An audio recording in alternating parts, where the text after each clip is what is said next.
জগন্নাথ মহাপ্রভুর 56 ভোগের মধ্যে অনেকগুলি ভোগের রেসিপি আপনাদের সাথে শেয়ার করেছি। আজকেও নিয়ে চলে এসেছি 56 ভোগের অন্যতম শাকের রেসিপি।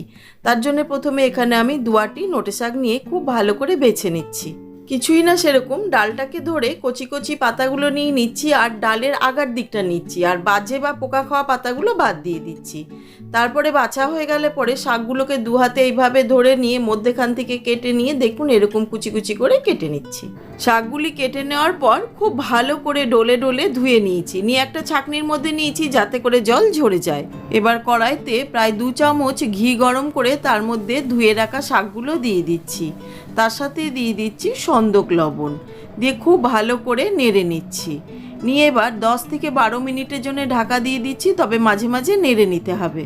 হয়ে গেছে, এবার ঢাকাটা খুলে নিচ্ছি। দেখুন কতটা কমে গেছে। এখানে কিন্তু জল দেওয়া যাবে না, শাকের জলেই শাকটাকে সেদ্ধ করে নিতে হবে। এবার শাকের কড়াইটাকে আমি সরিয়ে রেখে সেখানে একটা ছোট্ট প্যান বসিয়ে দিয়েছি, তাতে দিয়ে দিচ্ছি অল্প একটু ঘি, কিছুটা হিং পাউডার আর দিয়ে দিচ্ছি প্রায় 1/2 চামচ মতন গোটা জিরে। একটুখানি এবার জিরেটাকে ভেজে নিচ্ছি। ফোড়নটা হয়ে গেছে, এবার শাকের উপরে ফোড়নটাকে দিয়ে দিলাম। খুব ভালো করে দেখুন চেঁচে দিয়ে দিচ্ছি। তার সাথে দিয়ে দিলাম নারকেল কোড়া, দিয়ে খুব ভালো করে সব উপকরণগুলোকে নেড়ে মিশিয়ে নিচ্ছি। ব্যাস রেডি। এবার একটি প্লেটে সার্ভ করে নিচ্ছি। এইভাবে আপনারা নিরামিষ করে যেখানে ভগবানের ভোগ রান্না করেন সেখানে করে ভগবানকে দেবেন। আমি তো আজকে রান্নাঘর থেকে করছি, এটা আমরা নিজেদের খাবারের জন্যই ব্যবহার করব। ভগবানকে প্রত্যেক দিন কণিকা বেসরার সাথে এই শাক সকাল 10টার ভোগে অর্পণ করা হয়।